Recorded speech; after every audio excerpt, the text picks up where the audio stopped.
Deus e Pai, Deus eterno, todo-poderoso, obrigado, meu Pai, por mais esse dia. Obrigado, Senhor, por nos guardar. Obrigado, Senhor, pela oportunidade de estarmos aqui mais uma vez para aprender de Ti, para ter comunhão contigo através do nosso Senhor e Salvador, Teu amado Filho Jesus. E também, Pai, para aprender da Tua palavra, das Sagradas Escrituras, que Tu guardaste, Pai, com tanto carinho, com tanto zelo pelo Teu Santo Espírito, para falar aos nossos corações, para se comunicar conosco. Que o Senhor abençoe esse momento, que o Senhor conduza o pastor, dê capacidade a ele, sabedoria, discernimento para passar, Pai, aquilo que é da Tua vontade. E é no nome do nosso Senhor, nosso Salvador, Teu amado Filho Jesus, que nós oramos. Amém.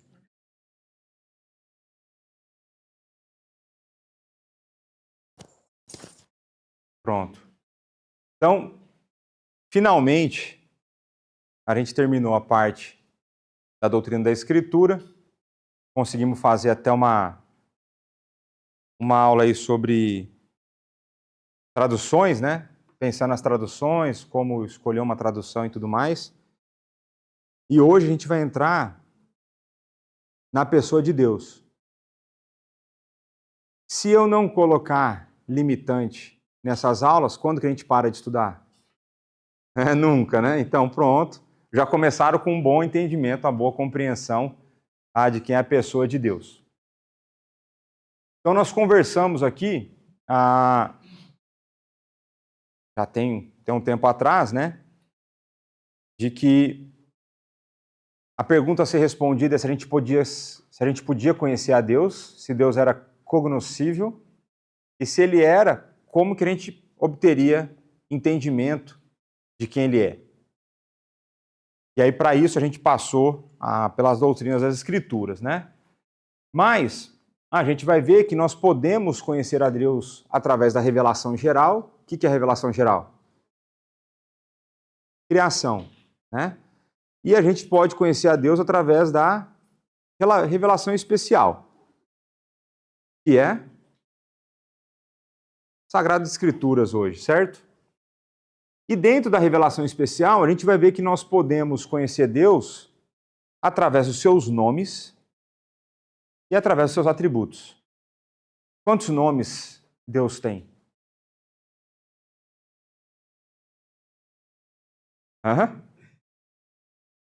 Alguns. Oi? Emanuel. Deus conosco, né? A predição lá de Jesus, né?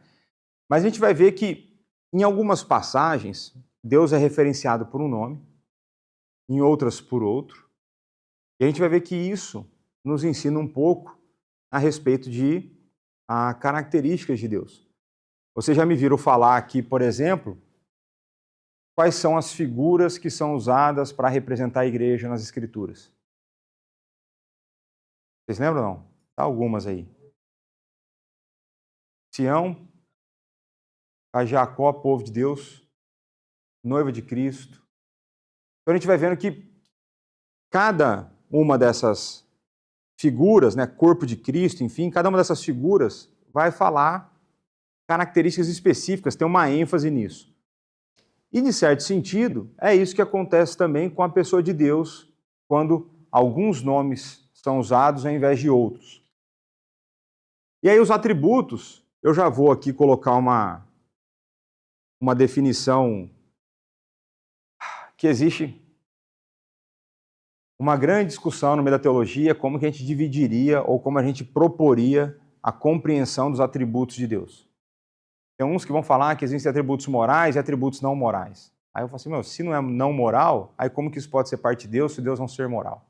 Bom, deve ter um problema essa definição. Aí tem atributos que eu acho que é o jeito mais fácil da gente entender, que são os atributos comunicáveis e atributos não comunicáveis ou incomunicáveis. Se eles não são comunicáveis, o que significa? Eu não posso ensinar para vocês? Eu não posso comunicá-los, é isso? O que isso significa? Que os seres humanos, como criaturas, eles não têm esses atributos. Só que aí vai existir uma outra discussão dentro da teologia, E veja como que é importante a gente pensar biblicamente sobre os temas, ainda mais quando a gente chega, por exemplo, na pessoa de Deus, na pessoa de Cristo, na pessoa do Espírito Santo, onde qualquer pequeno desvio que a gente cometer na maneira de expressar quem eles são, vai ser o quê? Vai ser heresia. E por conta disso, muita gente já morreu ao longo da história. Né? No nosso tempo a gente não mata mais por conta disso, né? Mas teve lá no passado pessoas que foram mortas por conta de desvios apresentados em alguns concílios nos debates das ideias. Então vai ter hora que a gente vai chegar no limite do que a linguagem humana consegue expressar, ou no limite que a gente consegue perceber. E vai ter hora que eu vou preferir comunicar usando expressões bíblicas, ao invés de usar outras expressões, porque assim eu não corro o risco de falar grandes besteiras. Ok? Então isso é importante. Então, por exemplo, quando a gente vai se referir a Jesus Cristo, eu tenho que chamá-lo de Deus homem. Porque se eu começar a separar, essa aqui foi a parte humana, essa aqui foi a parte divina, parece que Jesus é uma composição, e aí começa a gerar outros problemas. Então vai chegar a hora que a gente chega nas limitações, tá certo? Então dando o exemplo da pessoa de Cristo, né? O Heber Pyle escreveu lá um livro, desse tamanho assim, As Duas Naturezas de Cristo. 700 páginas. Aí ele escreve um segundo, A União das Duas Naturezas. Mais 700. Entendeu? Eu tive que ler lá boa parte deles, né? Acho que eu não li os dois inteiros não, mas eu tive que ler boa parte deles. E que foi o filho que indicou o livro do pai, né? Meio conchavado, né? Mas tem professor que indica o próprio livro, né? Então tá tudo certo, né? Mas é só pra gente entender que vai ter hora que a gente vai estar limitado na maneira como a gente pode expressar alguma coisa. E isso vai limitar a maneira como a gente percebe algumas coisas. E aí eu vou querer acompanhar com vocês aqui, quando a gente olha para a revelação geral, a gente vai passar aqui por alguns... eu não terminei de falar isso. Existe lá uma discussão, tem um professor meu da época do mestrado, que ele não gosta da divisão atributos, do nome atributos. Por quê? Porque se você fala em atributo, parece que é possível você não tê-lo. E aí ele vai preferir o termo perfeições. As perfeições de Deus. Eu estou partindo do pressuposto que vocês vão compreender que Deus ele não é composto por partes. Ok? Então Deus não é composto por partes, então ele é tudo ao mesmo tempo. Então a gente não pode, por exemplo, como é comum nos nossos dias, falar assim, Deus é amor, sem falar ao mesmo tempo que Deus é justiça. Sem falar que Deus é santidade, Deus é santo. Sem falar, entendeu? Então, para a gente não cair nesse risco. Estou partindo do pressuposto que vocês não cairão nisso aí. Então, quando a gente olha para a revelação geral, eu quero trazer aqui alguns dos atributos que é possível a gente perceber acerca de Deus, e o primeiro deles é imensidão. Então, vamos ler alguns textos bíblicos que vão dar a noção para nós da infinitude de Deus. Salmo 8, versos 3 e 4. Quando contemplo os teus céus, obra dos teus dedos, e a lua e as estrelas que estabeleceste, que é um homem que dele te lembres, e o filho do homem que o visites. Então, primeira coisa, de que maneira a gente pode ver a imensidão de Deus nesse texto? Para que vocês se esforcem um pouco aí comigo.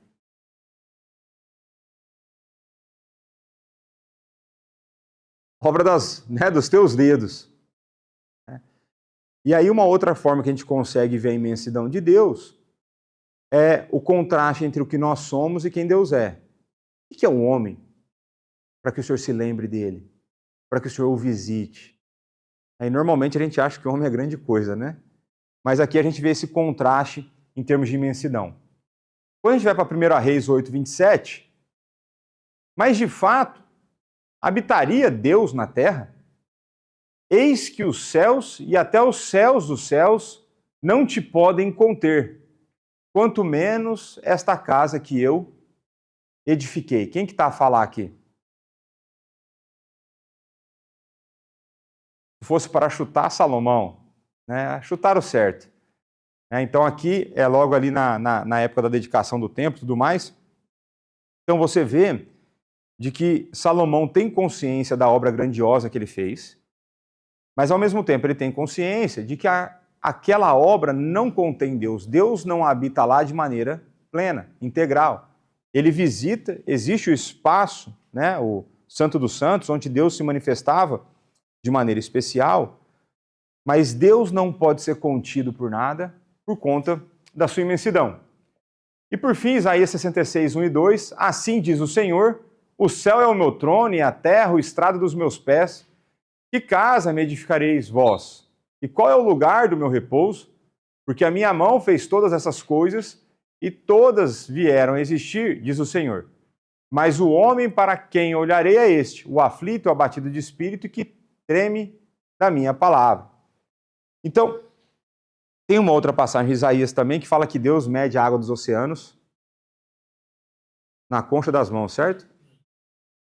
Então, a gente consegue ver claramente nas Escrituras de que, e a gente tem visto isso, né, de uma certa forma em Gênesis 1, ali na exposição do texto, de que Deus ele é infinito, ele não pode ser contido, ele é maior do que tudo que foi criado, porque ele não foi criado.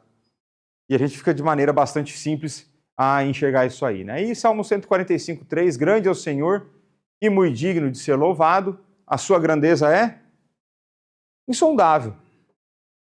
Então isso vai trazer para nós, o que é uma lição que a gente, além da grandeza de Deus, o que mais traz para nós esse texto? Se ela é insondável, a gente nunca vai conseguir compreender a Deus plenamente. Nunca vai ser um conhecimento que a gente vai chamar de exaustivo. A gente não pode conhecer a Deus exaustivamente. A gente pode. Não é aquilo, né, meu? Se o cara fez o voto e quebrou, é punição depois. Deus que vai atrás. Não, é questão.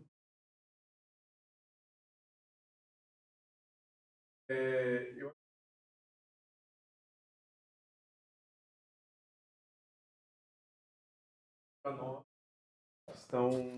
nós estamos presos. Tipo, nós estamos presos no tempo. Ele não está preso no tempo. E ele possivelmente ele consegue navegar em outras possibilidades. É como se nós somos completamente, nós não conseguimos sondá-lo, até porque ele visualiza muito mais do que nós conseguimos.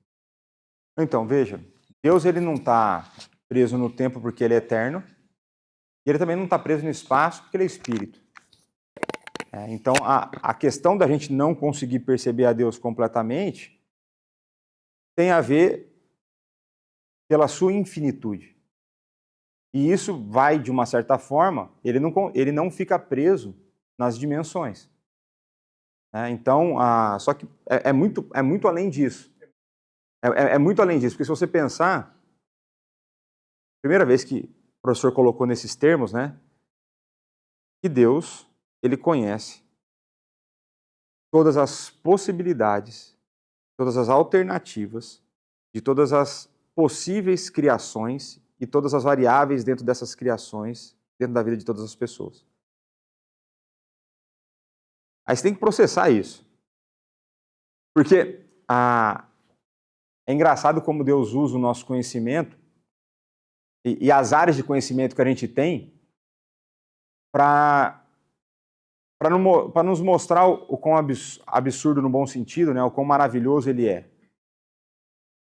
Então, quando eu trabalhava no banco, uma das coisas que eu atuei foi risco de crédito e concessão de crédito. E aí, como que você concede crédito? Você concede crédito fazendo uma análise de variáveis da vida da pessoa. Então, você vai ter base de dados, você vai analisar lá X variáveis. 50, 200, vai depender do modelo que você for elaborar, o modelo estatístico que você vai elaborar.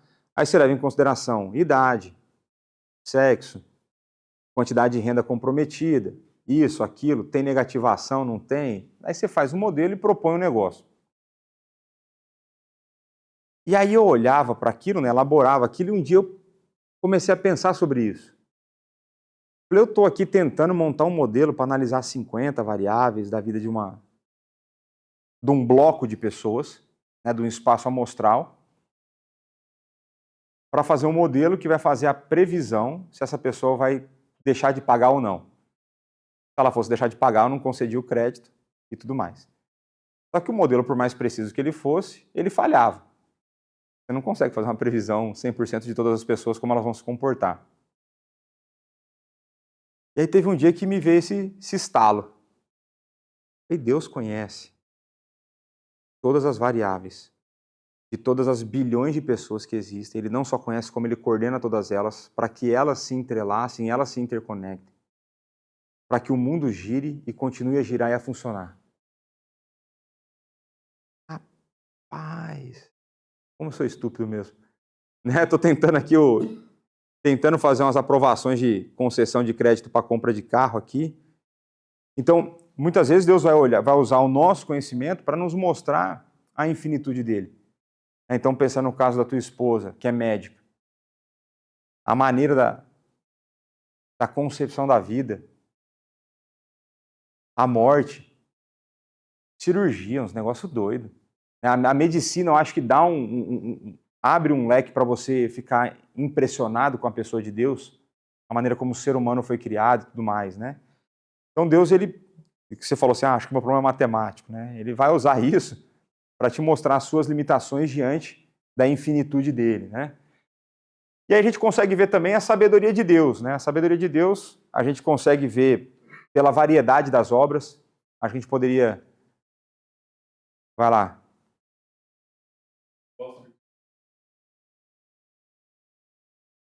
Ele se limitou às nossas dimensões. Isso é, na hora que ele entra na história, ele se submete a viver no nosso mundo 4 dimensões. Isso é um esvaziamento gigantesco, infinito. Então, tem um problema na afirmação. Porque se Cristo se limita, ele já não pode mais ser Deus. Então, assim, existe uma questão, para a gente entender essa questão do esvaziar-se a si mesmo, né, que está lá no texto de Filipenses, acho que é Filipenses 2, porque ele não deixa de ser Deus, verdadeiramente Deus, e Deus não é limitado. Aí começa a entrar na área de como que a gente dá sentido, como que a gente consegue compreender a união dessas duas naturezas. De que maneira o Deus homem, entende? Então, assim, se Deus é perfeito, do jeito que ele é, qualquer coisa que eu removo dele, qualquer limitação que eu coloco nele, ele já não é mais perfeito. Então você começa a entrar em umas outras afetações. Eu entendo o que você quer dizer, eu entendo o que você quer dizer com ele entra na nossa realidade encarnado, eu entendo isso. Eu acho que a questão toda é a maneira como ele vai se submeter a obedecer à lei, a ser humilhado, a ser tentado. Eu acho que esse ponto é só o cuidado na hora de comunicar. Na hora que ele se submete às leis, pode dizer. Porque, inclusive, ele vai pegar e vai romper essas leis que ele criou. Ele anda por sobre as águas. Ele fala para o vento, sossega, dá um tempo. Ele vai multiplicar os pães. Ele vai multiplicar pães e peixes. Ele vai trazer pessoas mortas à vida.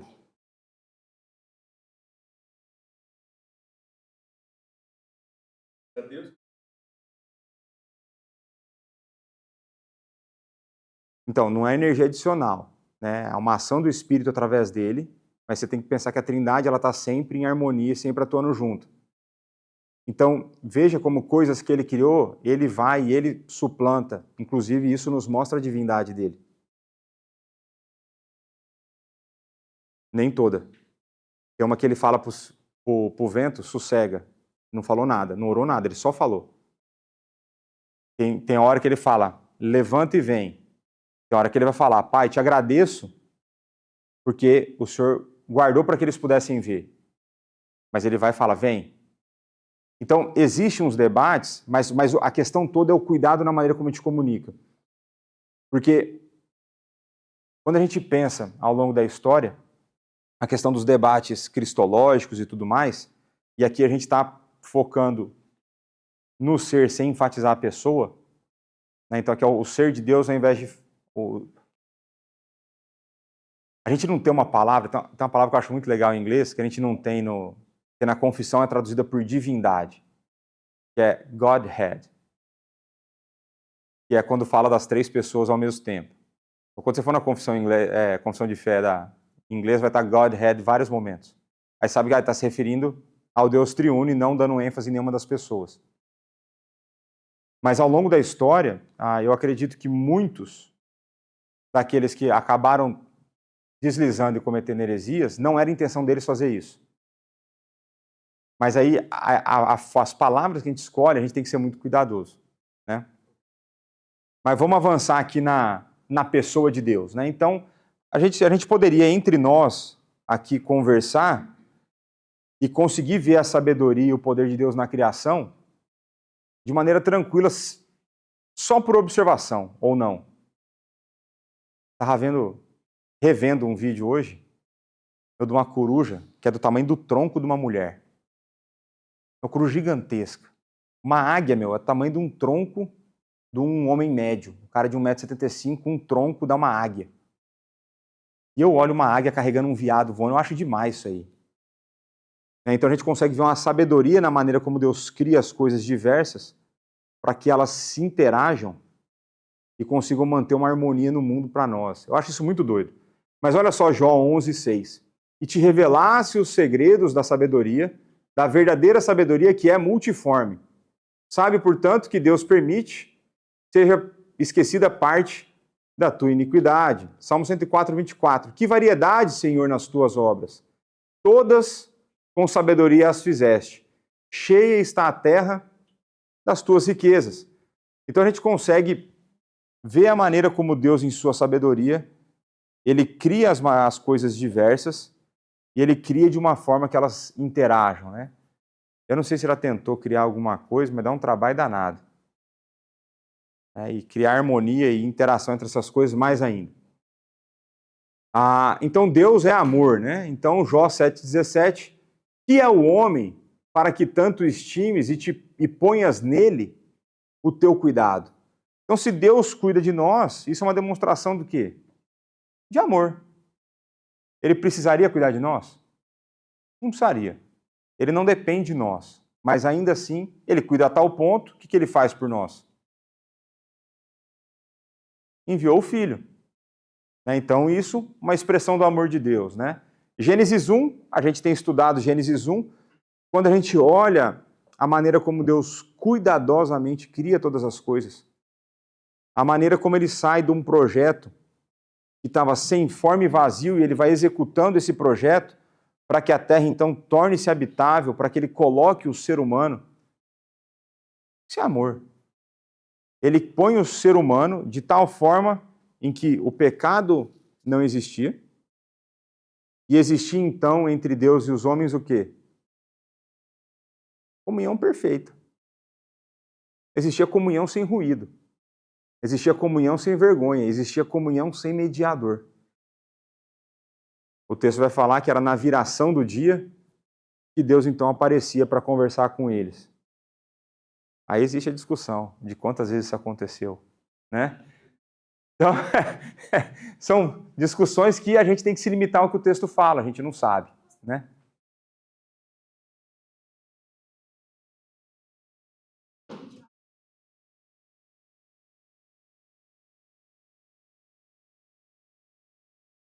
Então não há pecado. Você quer saber onde que o diabo estava quando ele cometeu o pecado, quando ele caiu? Não sei. Eu não sei onde ele estava.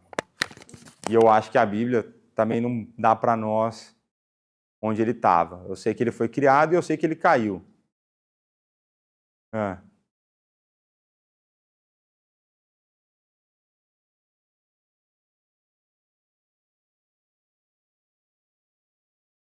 Veja, a gente está a falar de duas esferas diferentes.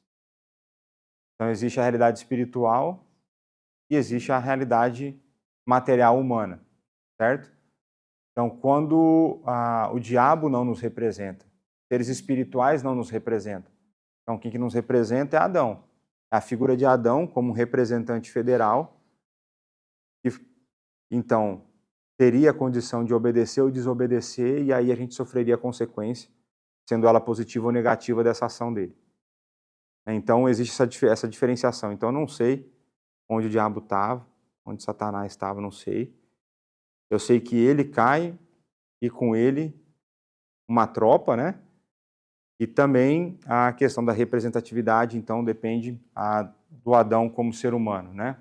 No 2 Pedro 3:13, nós, porém, segundo a sua promessa, esperamos novos céus e nova terra, nos quais habita a justiça, né? Então, a gente vê o amor de Deus aqui, porque o ser humano não apenas peca e gera, então, o distúrbio na realidade presente, mas Deus vem, nos salva e criará, então, uma realidade restaurada, e Cristo redimirá essa realidade, então nós viveremos novos céus e nova terra, onde voltará a existir harmonia perfeita, onde voltará a existir uma realidade onde o pecado, nós não mais pecaremos e nós não mais teremos a possibilidade de pecar.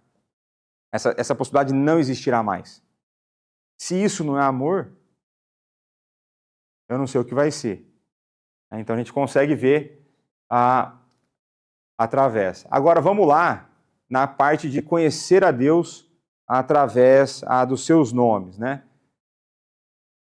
Aqui vocês vão lembrar de uma música. Ah lá. nem pode falar quem canta, porque dá problema. Né, Jacob? Dá problema isso aí, né, Jacob? Eu não vou citar ele não, hein? Mas o que é Jeová Rafá?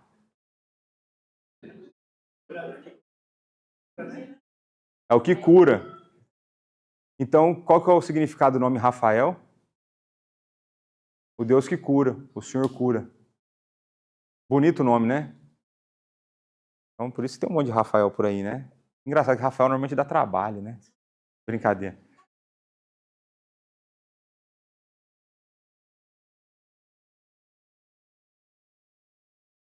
Eu não lembro.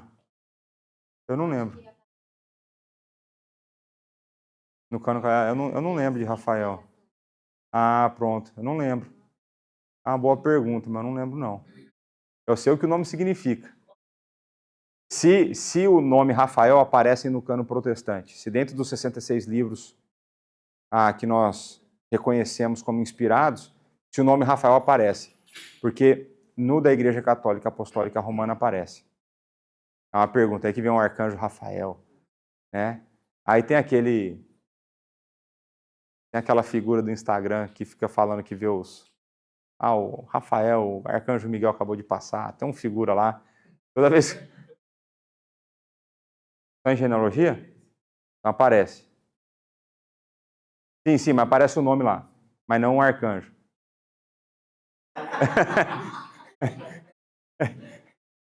Então assim, uma coisa importante, vocês lembram que eu comecei a falar na pregação da criação, eu não lembro em qual, mas eu comecei a falar que é importante quando Deus dá nome às coisas.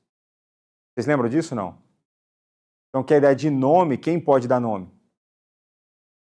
Quem tem autoridade sobre algo, alguém ou alguma coisa. Então, a gente consegue ver, a gente vai passar por isso, né? A importância de nomes no Antigo Testamento é diferente da importância dos nomes como nós olhamos hoje. Bom, o que teu nome significa? O que Luádia significa? Se tiver algum significado, né? Mas mas essa ideia de que para nós a gente escolhe nome pela beleza que a gente vê nele. Aí, Cleudinho, os seus pais viram alguma. Né? Eu não acho que eles quiseram te torturar. Né? Eu não acho. Né? É igual quando eu penso no meu pastor lá, Arival. Eu não sei, mas tinha. O irmão dele é Ápio. Tinha lá, né? Uma beleza. Eu lembro de um pai, ó. Pai de um amigo meu até a 8ª série. O nome do pai de uma amiga era Fenelon. Hã? Não, ele é médico. Não é nome de remédio, mas ele é médico. E quando ele entrou na faculdade, ele achou outro Fenelon.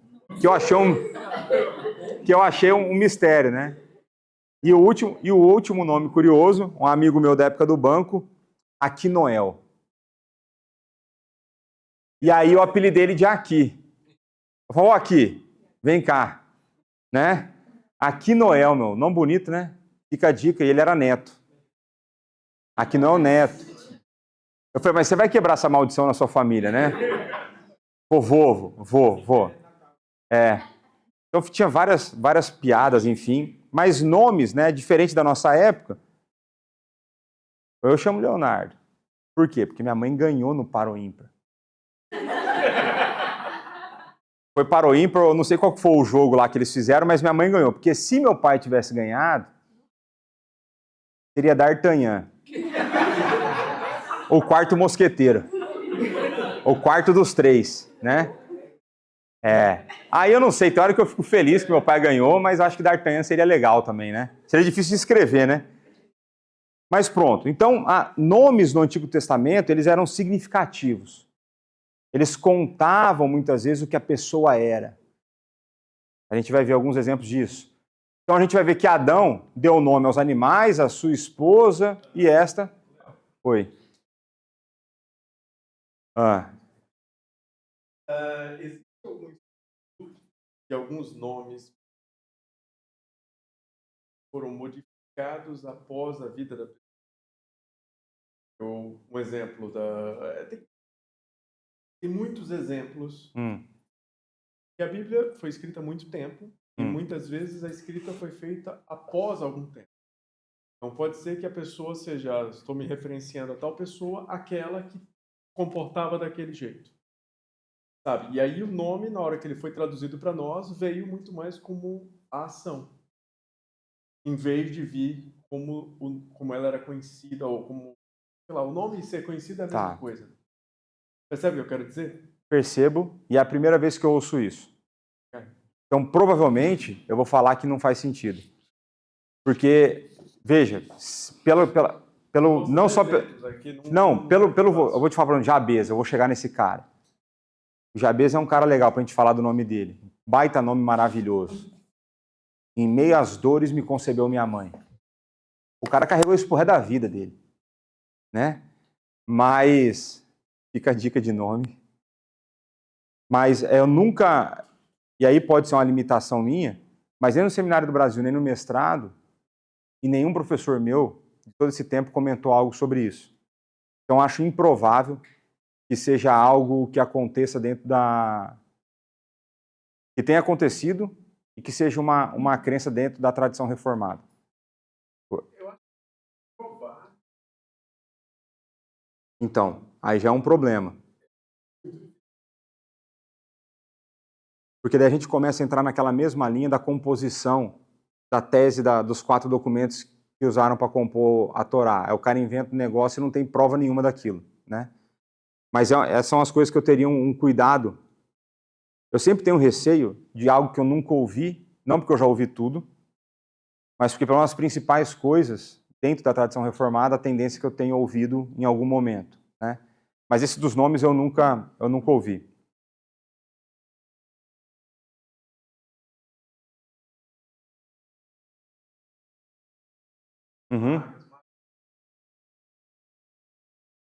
De repente,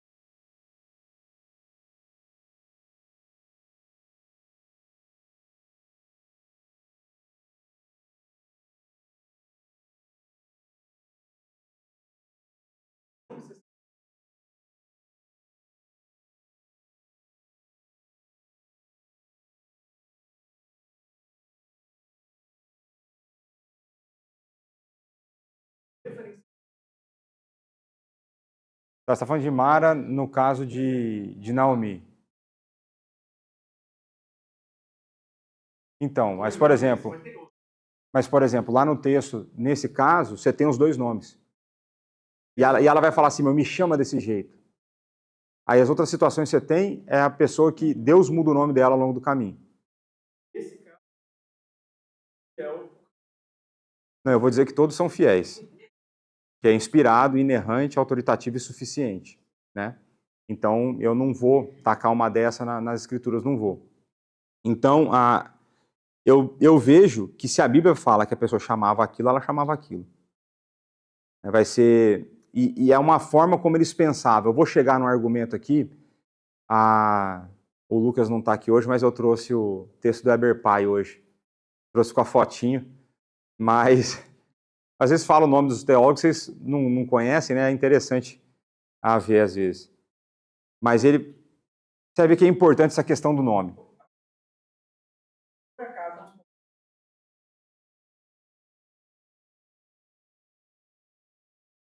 está usando um apelido.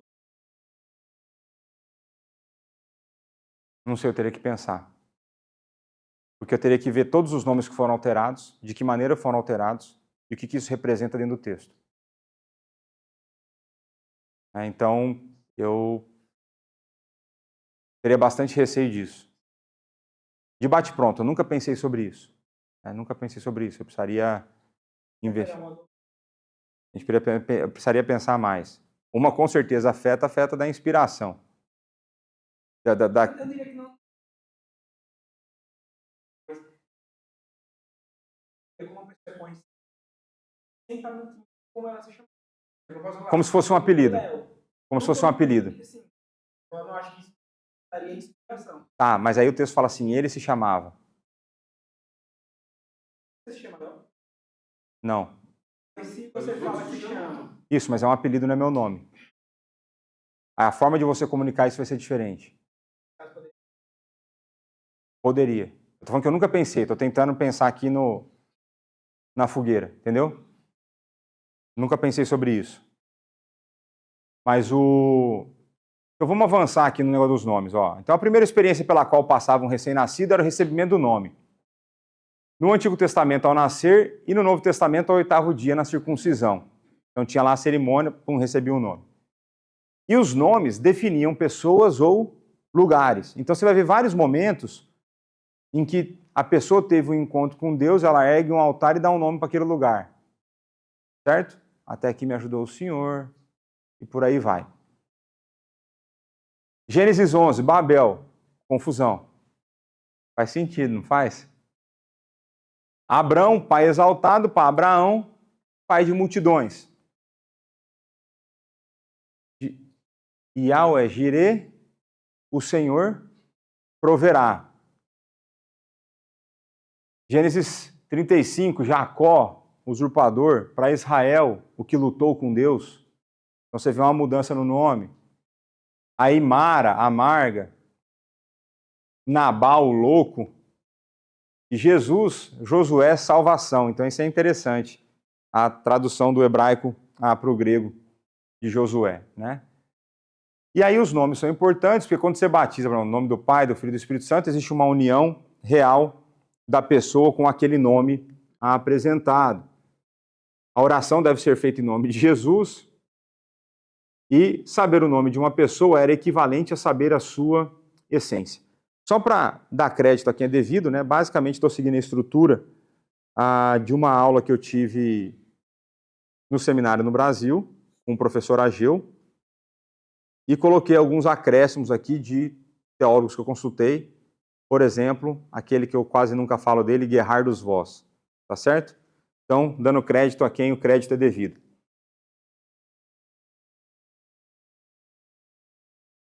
A questão dos nomes é muito mais forte no Antigo.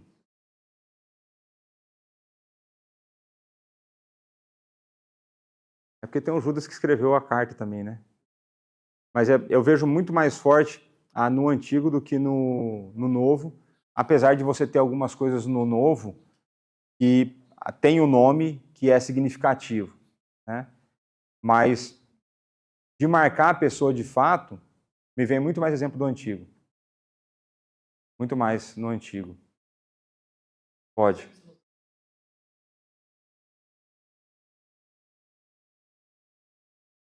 Eu vou chegar lá. Hoje eu devo passar por lá. A grafia tem consenso. Porque você não tem como discutir, porque é o tetagrama. O que não existe o consenso é nas vogais. Porque as vogais é a parte que foi inventada pelos maçoretas. O hebraico é escrito só nas consoantes. E aí, a gente vai falar o mais provável. Aí eu vou até falar o porquê que existe o tal do Jeová. Da onde vem Jeová? Vamos falar que hoje a gente vai chegar nessa parte dos nomes. Falando da importância dos nomes, né? Então o que o Eber Pai vai falar aqui? Ó? Nos dias e na cultura em que vivemos, os nomes pessoais não são nada mais do que rótulos que nos tornam distintos de outra pessoa que convive conosco. Os nomes das pessoas não têm nada a ver com o que elas são ou fazem. Algumas vezes os apelidos que são dados às pessoas são mais significativos do que seus nomes, pois dizem algo que a pessoa é ou faz. Começa a pensar, não precisa citar nenhum. Os apelidos que você dava na infância para as pessoas. Hã? As alcunhas, né? Alcunhas aqui em Portugal. Obrigado pela tradução. Na minha época, um deles era Bocão da Royal. Não sei porquê, mas era. E esse era o que eu menos me sentia ofendido. Esse eu não ligava, sabe? Por isso que eu compartilhei com vocês. Tinha outro por conta do meu apelido, né? Que é o sobrenome, certo? Que era Campanha, né? Era Carbelo Campanha. Era Cabelo Campainha, os caras me alopravam e tudo mais. Mas o Bocão Royal falava muito quem eu era, esteticamente falando, né? Mais boca que cabeça, quase. Então vamos lá. Ainda assim, a importância de um apelido em nosso mundo ocidental está muito longe da importância atribuída aos nomes das pessoas no contexto do Oriente Médio, especialmente em Israel. Via de regra, os nomes que as pessoas recebem na Escritura vêm sempre acompanhados de um significado específico relacionado com eventos especiais da sua vida.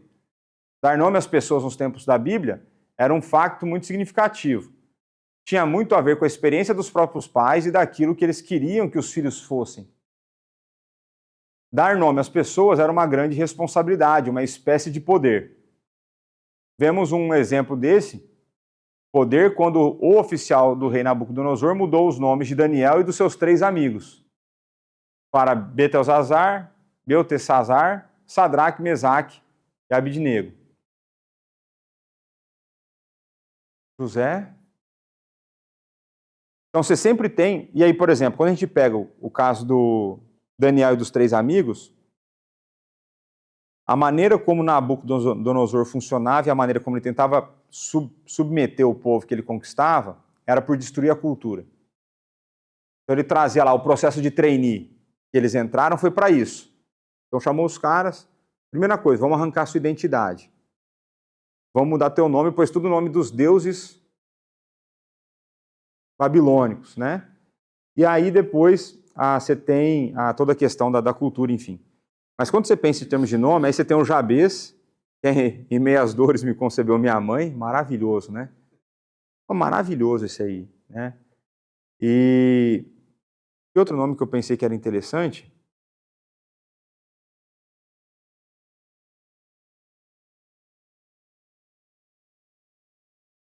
o Benjamim é filho da mão direita.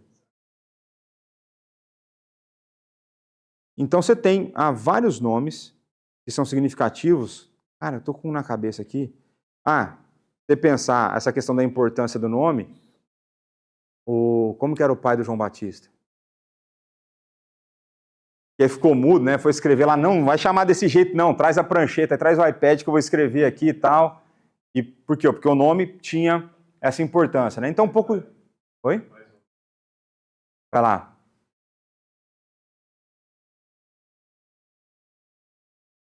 No brasileiro, o nome não é tão importante. Mas eu vou dizer que aqui em Portugal o nome já é mais importante. Os apelidos, eles são muito importantes no resto da Europa, não tanto na Península Ibérica, mas no resto da Europa tem muito país que nomes e apelidos são muito importantes. Quanto mais a Ásia, pior ainda. Eles vão ganhando, vão voltando a essa importância. Ou seja, o nome ele volta a ser um descritivo. Quanto mais asiático. Isso aí eu não consigo. Tanto é que o argumento todo é na comunidade ocidental, né? Quando eu trabalhava com os coreanos, eu só sabia uma regra. Era a regra que jamais escreva o nome de um coreano em vermelho. E o coreano, ele reserva a letra, a cor vermelha para a morte. Então, se você escreve qualquer coisa, grifo em vermelho, está desejando a morte de alguém. E notas de prova, né? Não, então. Mas é porque eles dão valor, eles dizem, se você risca meu nome de vermelho, você está me desejando a morte. O nome tem peso muito grande. Mas assim, eu trabalhei com poucos orientais, mas que eu saiba, existe esse peso. E no resto da Europa, muitos carregam o nome do pai como o apelido é o nome do pai. E aí entra as várias variações. Tá, então, eu entendo isso, mas não tem muito a ver com o que está a falar aqui. Aqui está a falar com a experiência específica, tipo, o cara nasceu e a mãe morreu, aí ele levou o nome. Eu entendo, é mais a tradição e o amor ao nome da família, mas é um pouco diferente, porque não está falando do segundo sobrenome ou do apelido, está falando do primeiro nome. Mas assim, em termos do que está sendo apresentado aqui como comunidade ocidental, é só para mostrar que existe uma diferença do Antigo Testamento para os nossos dias. Tudo isso para dizer que vai fazer sentido a maneira dos nomes que Deus dá a si mesmo, a maneira como ele se revela para nós. Esse é o ponto. É só para mostrar que existia no Antigo Testamento, ainda que a gente possa ter comunidades aqui que levem a sério os nomes, ou talvez alguma tribo indígena que dê um nome conforme um nascimento, que para nós é um conceito mais distante da nossa realidade, que existe um porquê Deus a se revelar através daquele nome, né? A única coisa que eu lembro de coreano, tem um amigo meu, que o nome dele traduzindo é Luz do Céu, né? E aí eu canto o hino para ele, Brilho Celeste, né? O nosso amigo em comum coreano, o nome dele é Brilho do Céu. Luz do Céu, eu falo Brilho Celeste. Então vamos lá.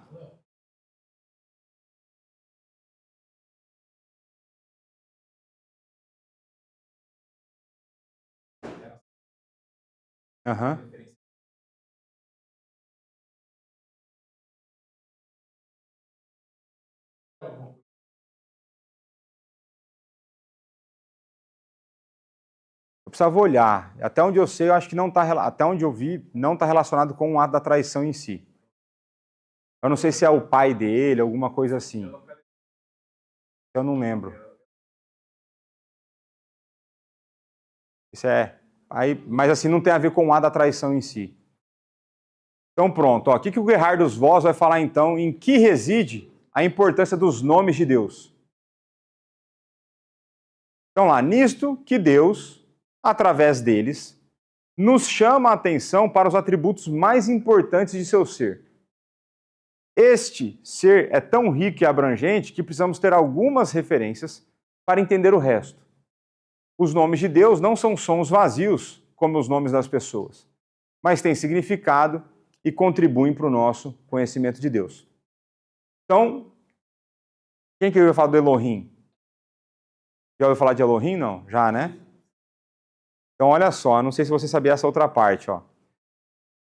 Aquele que deve ser temido, aquele que é cheio de majestade, seria esse o significado. O final in é um final plural. Então, se você pegar Elohim e se for traduzir ele literalmente, fora de contexto, tem duas traduções possíveis. Deus com letra maiúscula ou deuses com letra minúscula. Ok? Então, o singular é Eloá. Já conheceu alguém chamado Eloá? Já, né? E aparece primeiro nos últimos livros da Bíblia como uma forma poética. Então, quando você vai nas poesias, em vários momentos é o singular que está lá. Esse Eloá, que é uma referência a Deus. O final plural não aponta para uma concepção politeísta anterior, mas significa a plenitude de poder e majestade que há em Deus. E por que isso é importante? Porque toda vez que a gente olha para o texto e a gente vê Elohim se referenciando a Deus, pelo contexto não tem outra tradução que faça sentido, e normalmente o verbo está no singular. Então você tem um substantivo no plural com um verbo no singular. Então Deus maiúsculo. Ok? Então vamos lá. É o Elohim Elion, né? O que é o Elion? Vocês lembram disso aí, não? Falhou, né? Então, Deus poderoso, né? Então, o nome mais simples pelo qual Deus é designado no Antigo Testamento é El, onde eu falei do Rafael. O El, daquele final, é Deus, né? Então, e tem o sentido de ser primeiro, ser senhor ou ser forte e poderoso. Este nome aparece em várias combinações, El Shaddai, Elohim, El Elyon. O nome Elohim, a gente já viu ali, deriva provavelmente da mesma raiz de Alá, não é o Alá que vocês estão pensando. Estar ferido pelo temor. Portanto, mostra Deus como ser forte e poderoso ou como objeto de temor. Elohim é o plural e mostra a plenitude do seu poder.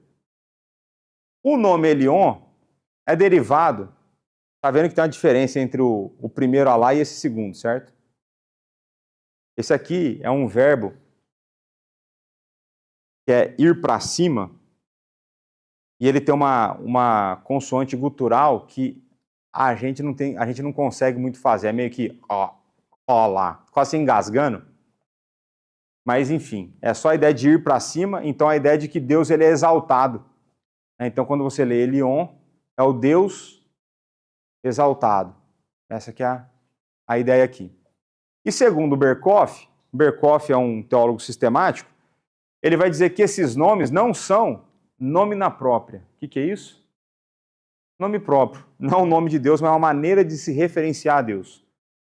No sentido estrito da palavra, pois também são empregados com referências a ídolos e a homens e a governantes. Então são características que às vezes é atribuído a alguém, mas que podem ser, né, então atribuídas a Deus. Adonai, Deus governador. Então Adon significa senhor, dono de alguém, senhor propriedade. Adonai, ok? Então é derivado aí, né, desse Din ou Adam, ambos que significam julgar, governar e assim revelam Deus como governante todo-poderoso, a quem tudo está sujeito e com quem o homem se relaciona como servo. Mostra Deus como mestre ou o Deus soberano, ele que tudo governa. Então essa é uma outra referência que aparece como Adonai dentro do texto hebraico. E muitas vezes esses nomes não são traduzidos assim para o português. Entendeu? Mas todos esses nomes estão lá, de alguma forma, embutidos no texto bíblico, né? Então tem o Shaddai, ou El Shaddai, que é o Deus Todo-Poderoso. O nome Shaddai é derivado de Shaddad, ser poderoso, e indica que Deus possui todo o poder no céu e na terra. Foi o nome usado por Deus para se revelar a Abraão. Segundo Eber Pai, o nome El Shaddai possui uma importância pactual. Então vai estar de alguma forma relacionado com um pacto, uma vez que é assim que ele se apresenta para Abraão. Essa é a ideia. E El Shaddai é o Deus Todo-Poderoso, a fonte de salvação do seu povo, como aqui argumentado pelo William Hendrickson. E o Gerhard Voss, ele vai ser mais, por incrível que pareça, dessa vez ele foi mais simples. Ele escreveu o Todo-Poderoso, o Soberano. Então vai entender esse holandês, né? Podia desenvolver uma teologia bíblica aqui, ele, foi simples. O que está escrito aqui? Yahweh, né? E aqui?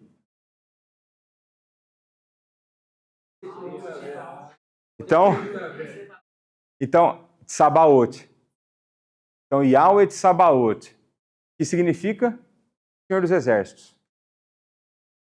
Toda vez que você vir lá, Senhor, letra maiúscula, Senhor dos Exércitos, isso aqui é só uma transliteração do hebraico, tá? Só trouxe o transliterado. Mas sempre foi tido como o mais sagrado nome de Deus, o tetagrama, o Yahweh. Que é daí onde surge o problema. Hã? Não, então. Aí a gente vai entrar do porquê que ele não pronuncia e como isso vai influenciar no tal do Jeová. Entendeu? Vou falar um negocinho bem chato que existe nesse negócio aí. Mas vamos lá, ó. Então, os judeus supersticiosamente temiam usá-lo. Quando liam as escrituras, substituíam-no por Adonai ou Elohim. Então teve uma situação lá no mestrado, e aí eu discordo da posição dessa pessoa que eu amo, que era minha professora de hebraico, e quando via Yahweh, ela falava Adonai para não ofender os judeus. E aí eu comecei a processar isso e falei assim, mas peraí, eu vou ofender quem? A Deus ou os judeus? eu tiver que ofender alguém?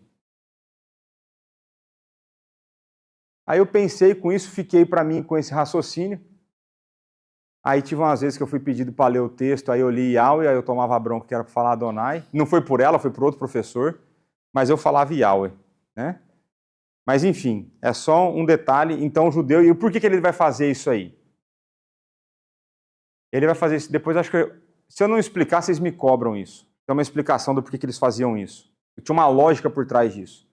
Mas o que aconteceu? O tal dos maçoretas, que eram aqueles que copiavam, eles deixavam a consoante intacta, então ele estava escrevendo o texto, ele colocava o tetagrama lá. Mas eles colocaram nelas as vogais de Adonai.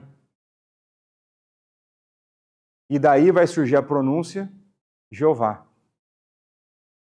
que é o tetagrama com as vogais de Adonai.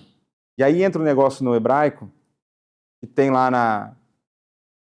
Você tem o Antigo Testamento em hebraico, e aí vai ter um negócio chamado de aparato crítico. Então, toda discussão que tiver de significado de palavra, a maneira como a versão da Septuaginta traduziu aquela palavra, ou como os manuscritos foram encontrados, etc. e tal, vai ter uma notinha, você tem que ir lá no rodapé. E aí tem um negócio chamado Ketiv Querer. E o Ketiv Querer é o que está escrito e o que você lê. Então tem uma coisa que está escrita e outra coisa do jeito que você lê. E aí entra nisso aí, o Yahweh e o Adonai. Então está escrito um, você lê o outro. Mas tem outras palavras que acaba acontecendo isso. Você tem a sobreposição então das consoantes e as vogais, né? Então é uma forma, o Yahweh é uma forma do verbo ser. E tem sido interpretado com eu sou o que sou. Ou eu serei o que serei. Aí é uma outra história, conversa para outro dia. Mas essa ideia de que Deus é, ele não existe, ele sempre foi, sempre vai ser e sempre será. Então alguns vão interpretar como o Deus, o Yahweh, eu serei o que eu serei o apoio que você precisará, enfim, aí tem um monte de debate sobre isso. Mas vamos entrar agora no Tsabaote, né? Então o que aqui o Vós vai afirmar, né? O Senhor dos Exércitos, né? Este nome foi usado pela primeira vez no tempo de Samuel. A este respeito, pensa-se que indica Yahweh como o capitão da força de batalha de Israel. No entanto, nas Escrituras, duas outras coisas também são chamadas de hostes, a saber, estrelas e anjos. Então, Tsabaote pode ser traduzido por hostes, né? Ou exércitos. E hostes transmite uma ideia, não sei para vocês, né? Mas para mim fica mais espiritual do que exércitos. Pelo menos facilita a percepção disso, né? Assim, juntamente com o significado mencionado acima, está também no nome é este: Deus governa poderosamente sobre anjos e estrelas, e Israel não deve temê-los como os pagãos. Então, toda vez que você vir no texto a Deus dos exércitos, o Senhor dos exércitos, está transmitindo essa ideia de soberania, poder, para que você tenha ausência de medo. Existe um Deus que controla tudo, todos, e se precisar de defesa, ele tem e ele manda a defesa. Daí a gente pode lembrar do profeta e falar assim, abre os olhos dele. Aí olha lá os exércitos todos pegando fogo, certo? Então vamos lá, ó. Explicação teórica antes de eu mostrar a gráfica. Qual é a derivação e qual o significado do nome de Jeová? Muito cedo, os judeus pensaram que Levítico 24, 11 e 16 os proibia de pronunciar o santo nome de Deus. Então o que é esse daí? É o mandamento, não tomar o nome do Senhor, seu Deus, em vão. E aí o que eles entenderam com tomar o nome em vão? Eu não posso falar esse nome. E aí, ao invés de falar esse nome, eles colocavam outro. Então chegava no Yahweh, pum, Adonai. Está valendo Yahweh, Adonai. Agora, vocês acham que é isso que é tomar o nome de Deus em vão? E o que vocês acham que seria tomar o nome de Deus em vão? Tem coisa que a gente jura. Oi? Eu vejo que o tomar o nome de Deus em vão, por exemplo, é quando qualquer coisa a gente fala assim, ai meu Deus. Ou então a gente fala assim, não, Jesus do céu, ou Deus me livre. E a gente fala de uma maneira impensada, como uma expressão idiomática. O graças a Deus, dependendo de como você fala, eu falo graças a Deus direto, porque graças a Deus estamos aí, né? Mas, da maneira como a gente usa o nome de Deus muitas vezes, a gente põe Deus num monte de briga que não está. Você está discutindo com uma pessoa e fala assim, meu Deus do céu, você não consegue entender isso? Para mim, está tomando o nome de Deus em vão. Mas mais do que isso, quando o texto bíblico lá em hebraico, quando ele fala o tomar o nome de Deus em vão, dá a ideia de você tomar esse nome e erguer. E aí, seguindo outros, eu creio que isso não está relacionado apenas àquilo que nós falamos, mas está relacionado à maneira como nós vivemos.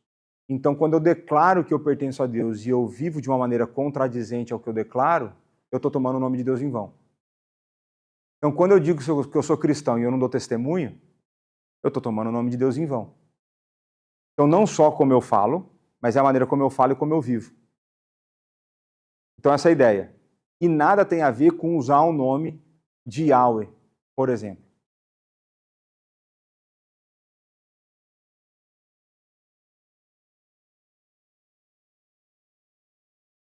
Em nenhum momento.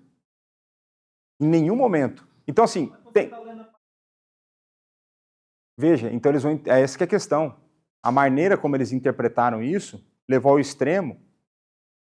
Aí existem umas coisas que você vai discutir se é tradição, se é lenda. Veja, exato. Eu vou falar o que eu já li e existe debate se é verdade, se não é. Ok? Só para vocês entenderem. A reverência para o nome era tão grande, para o Yahweh, que muitas vezes, quando uma soreta estava lá a copiar, chegava no Yahweh, alguns iam se purificar, porque escreveu o nome, o tetagrama, o nome sagrado. Alguns trocavam do instrumento de escrita que eles estavam a usar. Alguns mudavam até a tinta que eles estavam a usar. Então existe um debate, se isso é verdade, se não é. Não quero entrar nesse debate, mas existe então alguns registros de tamanha reverência para o nome, que aí não era só a fala, era e além disso. Mas se ele estava lendo, ele pensava Adonai. Então, acaba uma hora virando só tradição, por exemplo. Né? Então, você pode ter as duas coisas. Veja, é igual para nós. A gente pode obedecer à lei de Deus. A gente pode buscar seguir as escrituras. A gente pode orar porque a gente teme a Deus de maneira genuína ou não. Eu posso, por exemplo, na minha cabeça, começar a crer que se eu não orar, meu dia vai ser ruim. Orar é ruim? Não, mas nesse jeito de pensar está errado. Então a gente começa, por medo, por temor, por má interpretação, a começar a pensar coisas desse tipo, né? Mas o ponto é para mostrar então que eles substituíram isso por Adonai, e mais tarde, quando as vogais foram adicionadas ao texto hebraico, as vogais de Adonai foram usadas. Assim surgiu a pronúncia Jeová. Não podemos determinar com certeza qual era a pronúncia original, mas provavelmente a pronúncia era Yahweh. Então, hoje, dentro do meio acadêmico, o que se acredita ser a pronúncia mais original é Yahweh, não Jeová. É isso. É o mais provável. Ok? No entanto, já estamos tão acostumados com o som de Jeová que seria quase irreverente mudá-lo nessa fase. Então, assim, tá bom, tem um pessoal que usa Jeová. Eu tinha um professor no seminário, Piva, pastor Piva, e que ele falava, pelo jeito que a pessoa falava o tetagrama, ele falava a linha teológica dela. Ô, Jeová, isso é pentecostal.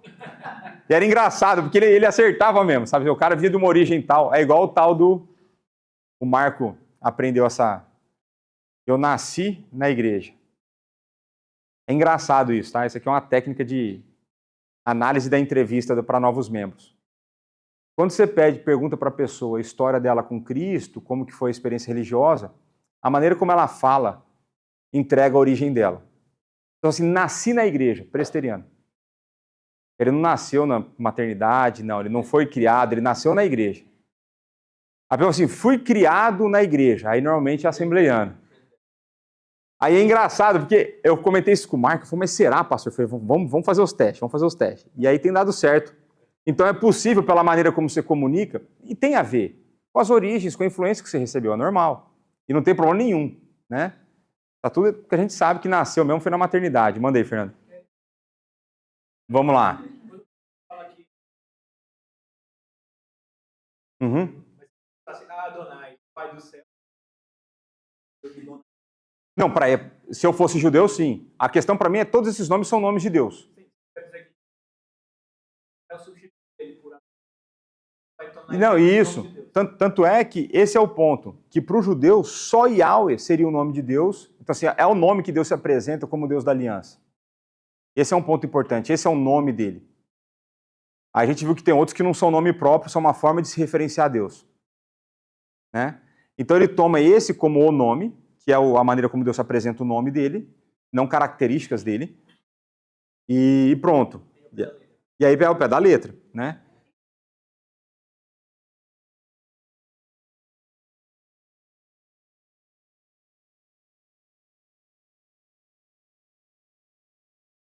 Ah, meu, tem uns caras, meu.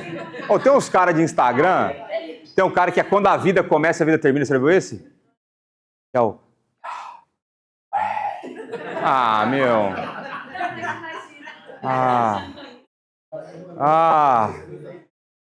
Meu, vou falar pra você, meu, tem uns caras aí que os caras são criativos, meu. Mas vamos lá, vai. Eu pensei, não lembro se eu já vi isso na cabeça. A Bíblia às vezes traduz a versão brasileira, maiúsculo, Caixa alta. Quando é o Yahweh. Então toda vez que você vir lá, Senhor, tudo letra maiúscula, é Yahweh. É adequado. Outro nome.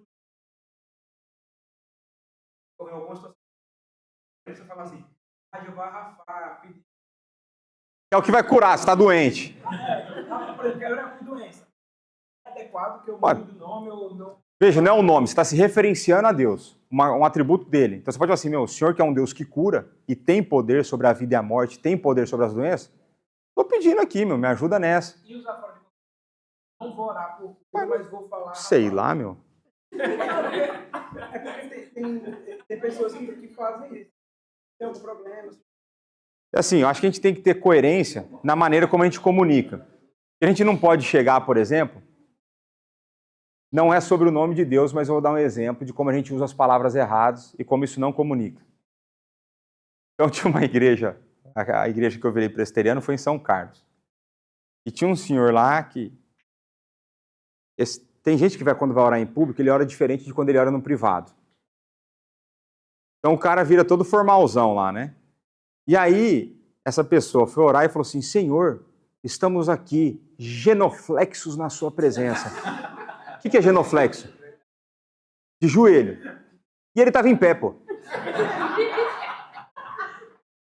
Entende? Não sei se ele estava com o coração ajoelhado, né? Mas a gente às vezes usa as coisas que a gente nem sabe o que a gente está falando. Então, eu sou um cara, por princípio, conservador.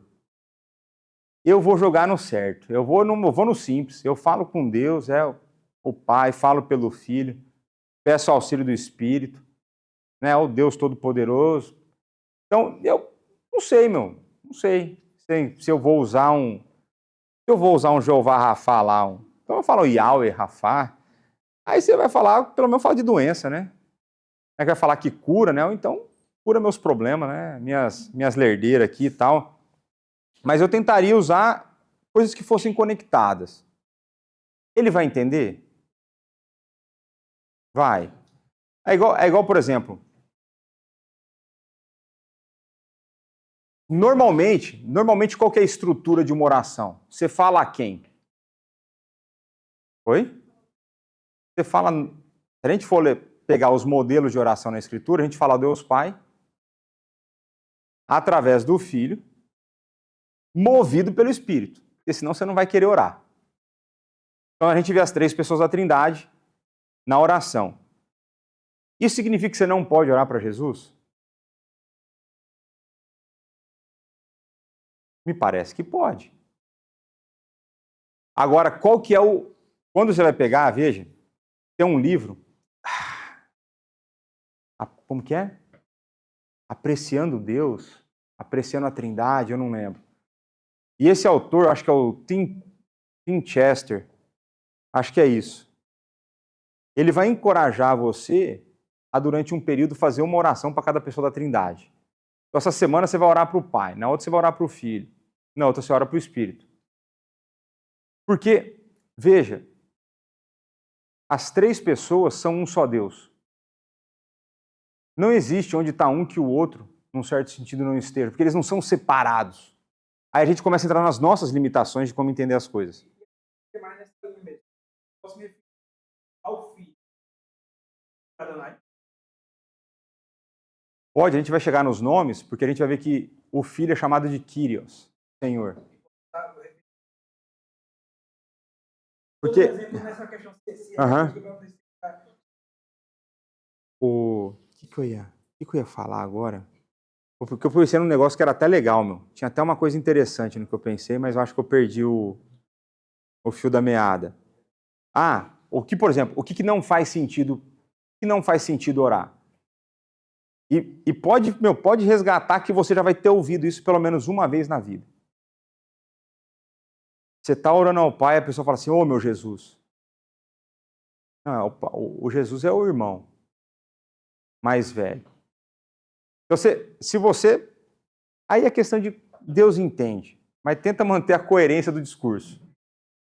Né? Você está orando ao Pai, não é a Jesus. Você não chama Jesus de Pai. Esse é o ponto. Jesus é o Filho, Pai é o Pai. Então, assim, agora, Deus vai ouvir? Vai. O que ele não vai ouvir é se você tiver brigado com a tua mulher. Fala que as orações serão interrompidas. Aí você pode orar tudo formatinho, bonitinho, e não vale ficar dando cutucão. Porque eu tô vendo os braços aqui já assim, ó.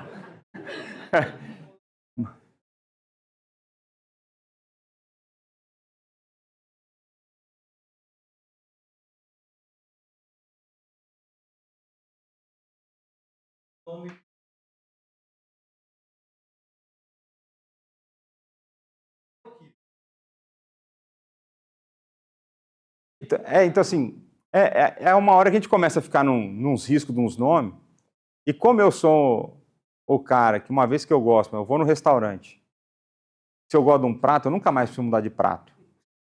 Eu não vou ficar mudando de nome, entende meu ponto? Eu não vou ficar referindo a Deus porque é o jeito que eu sou, as crises que eu não tenho, né? Então, assim, veja, eu acho que o principal ponto para mim na oração é você saber a quem você está se dirigindo e a postura que você está diante dele.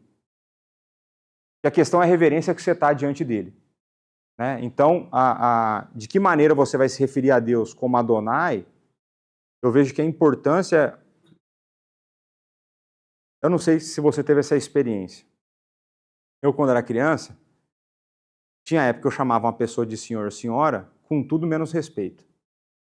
Eu chamava porque eu tinha que chamar, o respeito não estava no meu coração. Então, assim, eu entendo que existe a importância de como o nosso coração está diante de Deus, na forma como eu oro. E se você me perguntasse, de maneira geral, como seria um padrão de oração, eu vou falar que é referenciar o Pai através do Filho, movido pelo Espírito. Então, na minha oração, na média, vai ter, no nome de Jesus que a gente ora. Vai lá.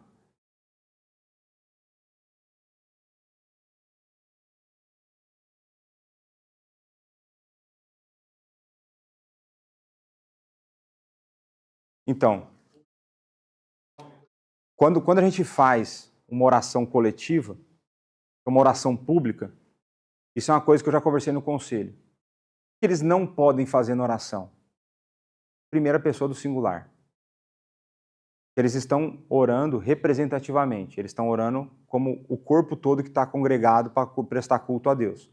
Então é a primeira pessoa do plural, sempre no nós, vai conjugar no nós. Aí, a ideia, vamos pegar lá o princípio de Paulo para a igreja aos Coríntios, a igreja em Corinto. Ele vai falar que no culto, o que é uma coisa importante no culto? Ordem. E agora, é importante como que ele quebra aquela história toda das línguas. É necessário entendimento. Então, quando eu vou orar publicamente, além da oração, existe um aspecto pedagógico na minha oração. Então, a igreja aprende na forma como os líderes oram. E a forma como você ora fala muito daquilo que você acredita. É muito interessante. Você começa... Esse é um hábito que eu adquiri no seminário, é começar a prestar atenção em oração. Então, eu tenho uma pessoa lá em São Paulo que toda oração dele tem que ter um anjo no meio. Deus, mande seus anjos acampar ao redor para me proteger, não sei o quê, tal. Sempre, sempre. Roberto conhece ele. E, então, uma das coisas que a oração no culto público ela é importante é porque ela vai ensinar. Então, por exemplo, existe normalmente uma oração de adoração.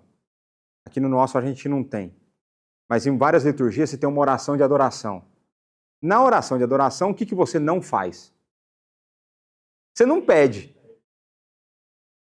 Porque você está lá para adorar. Essa é aquele momento. Né? Então eu lembro que tinha lá em São Paulo, falou assim, depois parou com isso, porque falava assim, você fulano aí, no meio do culto, levava o microfone para o diácono fulano vai orar. E pior que era diácono mesmo.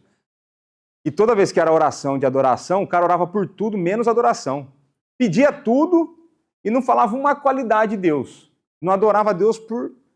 Aí foi uma preocupação que eu tive quando eu comecei a participar da liturgia, quando eu era chamado para conduzir a liturgia lá na igreja. Na oração de adoração eu só vou adorar. Por quê? Porque é a oração de adoração, não é oração de pedição. Né? Intercessão é outro momento. A gente tem um momento de intercessão. Então, os presbíteros aqui e o nosso presbítero trainee, eles têm essa preocupação de pensar a maneira como eles vão transmitir a oração, não só para Deus, mas como eles vão comunicar com a igreja.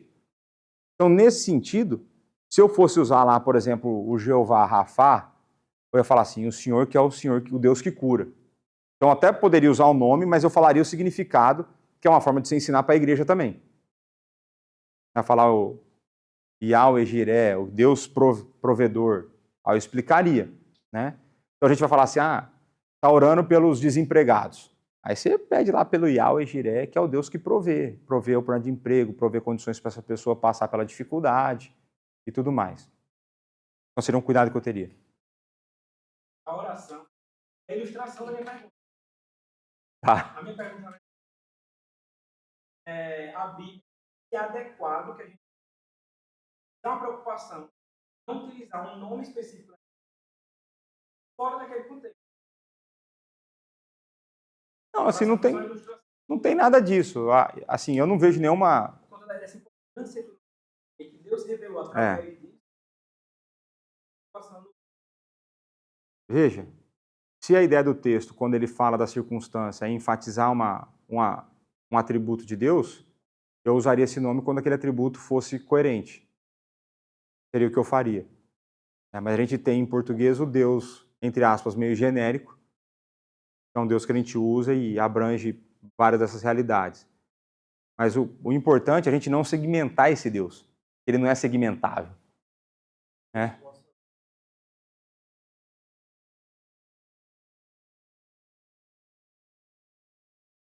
Então... Se eu não usar o nome, ele não vai... E veja, isso é um... Porque daí a gente começa a entrar no negócio, que é igual eu falo. Para mim, na média, a oração tem que ter em nome de Jesus. Em alguma forma desse em nome de Jesus. Que é o reconhecimento de que se não for a mediação de Cristo, minha oração não chegaria a Deus. Isso não significa que isso é uma palavra mágica que faz a minha oração dar certo. Isso significa que eu reconheço por conta de quem que eu estou podendo entrar na presença do Deus Todo-Poderoso. Né? Então, só para a gente tomar cuidado com isso. Mas vamos avançar que eu quero mostrar o tetagrama para o Fernando aqui, ó. Então, ó, no entanto, já estamos tão acostumados para de acordo, até acabou a bateria do negócio, pelo tanto tempo aqui, ó. Tô brincando. De acordo com Êxodo 3:14, Jeová é o nome do Deus da aliança e significa autoexistência, imutabilidade e fidelidade de Deus. Aquela ideia do eu sou o que sou. Então, essa ideia de que ele sempre existiu, a autoexistência, E aí, aquelas discussões dentro da teologia que você tenta o máximo possível ser preciso com a linguagem que a gente tem, o professor do mestrado vai falar que Deus não existe. Deus é. E existência pressupõe início. Aí por isso que Yahweh faz sentido. Ele é o que é. Eu sou o que sou. É o Deus autoexistente. Mas vamos lá, ó. Então tá aqui. Tranquilo? Então aqui nós temos o tetagrama. Então, hebraico se lê da direita para a esquerda, ok? Então, Yahweh.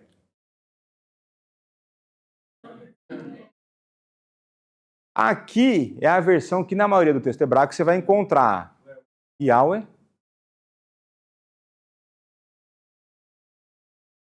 Não. Aqui. Isso aqui? Isso, é igual. E quando a gente vê aqui na transliteração, HH. Entendeu? Então esse é o Re. É o Re ou Rete, eu já esqueci. Porque tem um que fecha. Que aqui fecha, sabe? Mas vamos lá. Ó. O de cima aqui, aqui tem uma vogal composta, semivogal cá. Esse aqui parece que letra? Um D, certo? Tá na cara que é um D. Do. Então, o O tá aqui em cima. Do. Esse aqui tá na cara que é um N, certo? Adonai. Então você tem um A vogal cheia aqui. Oi?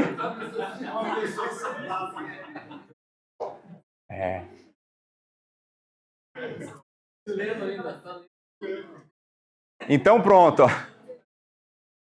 Aí, por regras gramaticais, aí, olha o que ele fez. Olha o que os maçoretas fizeram. Pegaram o tetagrama e pegaram as vogais do Adonai e tacaram aqui.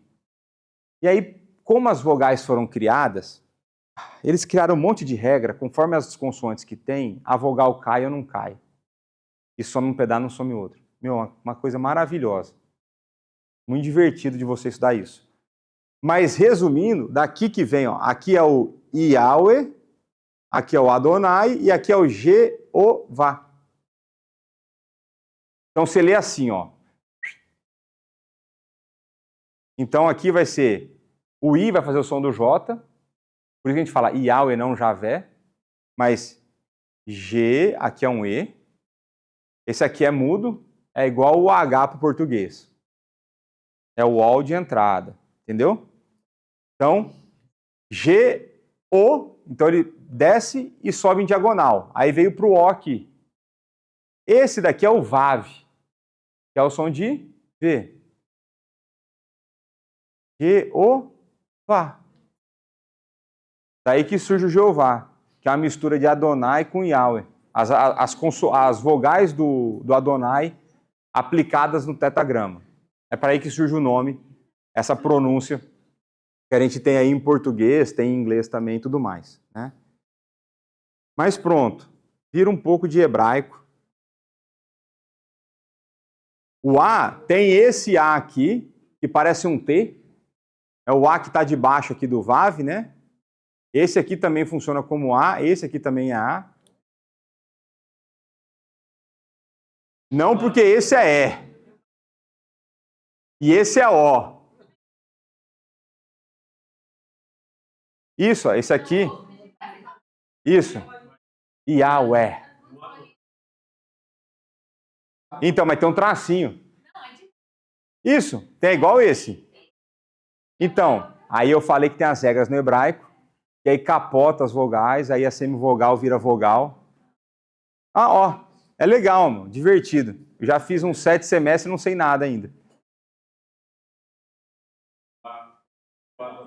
Então, tem um conceito que a gente tem pouco em português, a gente não usa muito em português, que é o tal de semivogal.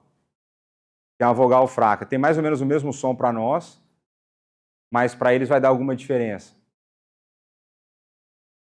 Talvez até tenha, a gente perdeu isso aí, né? Tanto é que tinha um amigo meu no seminário, lá no Brasil, ele é o cara que eu acho que mais dominava línguas na nossa turma, ele já chegou meio que sabendo, tanto que ele gostava, ele já foi estudando por conta.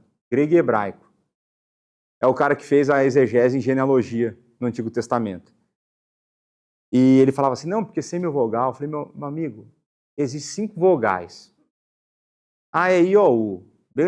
Não, mas você tem que aprender o quê, meu? Vai se catar, não existe negócio de semivogal, isso é invenção da tua cabeça. E existe semivogal, e de alguma forma ela vai ser importante, porque isso influencia, inclusive, dentro do hebraico tem umas marcações, uns pontinhos que vão dentro da letra, que é quando a letra é duplicada ou quando muda a pronúncia dela. E dependendo da vogal que for anterior, você consegue definir que tipo de ponto que está lá no meio, porque o ponto pode ser 2 coisas. É muito legal, é muito interessante, é cativante. Mas vamos avançar aqui. Aí, ó, eu estou querendo mostrar isso, ó. As vogais foram para lá e aí virou Jeová. Bonito, né? Então pronto. Então vamos lá para o Novo Testamento, deixa eu ver aqui. Ó, eu vou só terminar então os nomes e a gente encerra por hoje, ok? E daí a parte dos atributos fica para a próxima. Então, no grego, aqui já é nome no Novo Testamento, a gente falaria Theos, o grego e o americano falariam Theos, que tem um TH. Mas aí não fala Theos, a gente entende. Eu não gosto da linguinha no dente, eu não gosto muito não. Então é o equivalente grego de El, Elohim e Elion, que é o nome aplicado a Deus o mais comum. Como Elohim, ele pode ser aplicado com referência a deuses pagãos. Elion é traduzido por Ipsistos Theos, Deus elevado. O nome, Shaddai. Os Shaddai são vendidos para Pantocrator. Esse eu gosto, meu, todo-poderoso. Pantocrator. Se quiser pôr o nome do seu filho, tá um bom nome. Pantocrator. E outro nome que eu gosto muito, meu, Zlatan Ibrahimovic. Eu gosto desse nome, não sei porquê. Mas Pantocrator e Theos Pantocrator, que é o Deus Todo-Poderoso. Ok? Então, panto, aqui no começo, panto, é todo. Daí que vem panteão. Estou tentando lembrar aquele cara que Deus é tudo e panteísmo. Ok? E Krator, poder. Então, todo-poderoso, Deus todo-poderoso. Kyrios, que é Senhor. E esse Kyrios é aplicado várias vezes para Cristo. Então, mostrando o senhorio de Cristo. Né? Então, o nome de Yahweh é aplicado algumas vezes por variantes do tipo descritivo. Alfa e ômega, o que era, o que é, o que era, o que há de vir, o princípio e o fim, o primeiro e o último. Todavia, quanto mais no Novo Testamento segue a Septuaginta, substitui Adonai por Kyrios. Então, Kyrios é a ideia de Senhor. Tranquilo.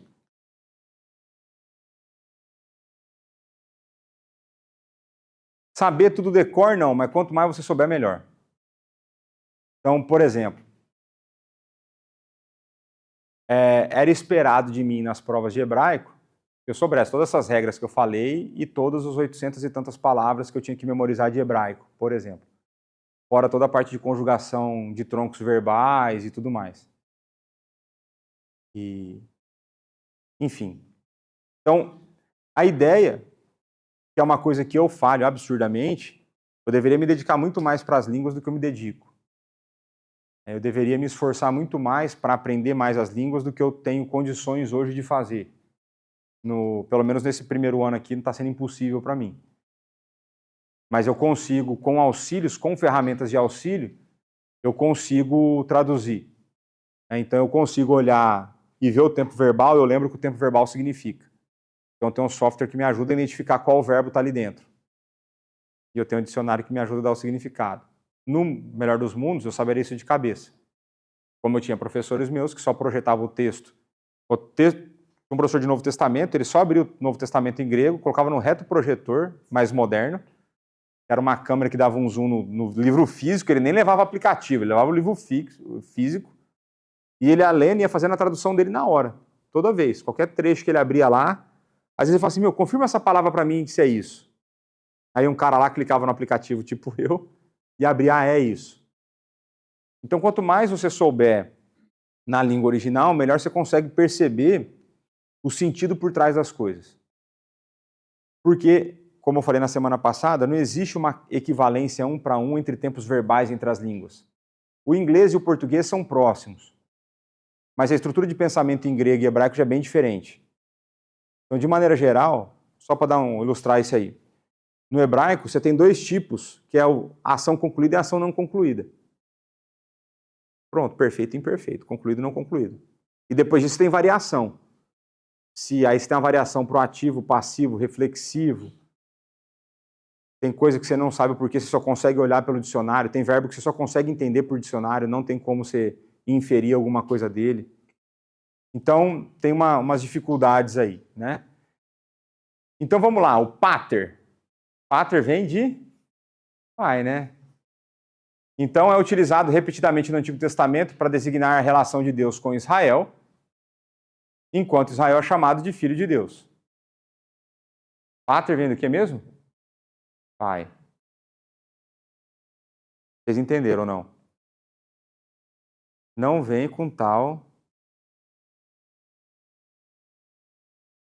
Então, nesses casos, o nome expressa a relação teocrática e especial que Deus mantém com Israel. No sentido geral, o originador ou criador é empregado nos seguintes passagens do Novo Testamento. Então, você tem aqui. Em todos os outros lugares, ele serve para expressar a relação especial da primeira pessoa da Trindade com Cristo, a segunda, o Filho, o Pai com o Filho. Né? Então, a gente vai ver que Deus tem esses nomes, a maneira como ele é, os atributos são enfatizados nas Escrituras pela maneira como é escrito. Então, se está referenciado Deus o Pai, tem uma coisa importante nisso. Se está falando Senhor, tem outra coisa importante nisso. Então, se ele fala alguma coisa como Senhor, que autoridade você tem para discordar dele? Zero, porque ele é o Senhor. Você é o escravo. Ele é o Kyrios e você é o doulos. Doulos é a ideia de servo, que a gente traduziu na Bíblia em português para servo, para aliviar o significado, fazer uma forma eufemística de tradução, mas o significado lá é escravo. Então era eu, Paulo, escravo de Cristo. Pedro, escravo de Cristo. Então essa é a maneira como as coisas acontecem, a importância dos nomes e a maneira como eles se relacionam, né? E a gente vai parar por aqui, porque a gente teve poucas perguntas hoje. E na semana que vem, a gente vai passar de novo um pouco de como Deus é incompreensível, a maneira que ele é compreensível e começar a ver os atributos de Deus. Tá certo?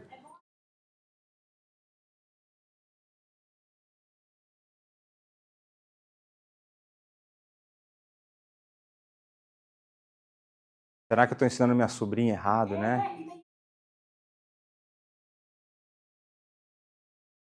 Aí você viu como que é a importância, né? A maneira de orar, né? Vou orar para Jesus em nome de Jesus, aí complicou, né? Então pronto. Aí você lembrou lá daquela passagem, né? Ai daquele que fizer tropeçar um desses pequeninos, melhor lhe for amarrar uma pedra de moinho no pescoço e ser lançado no mar.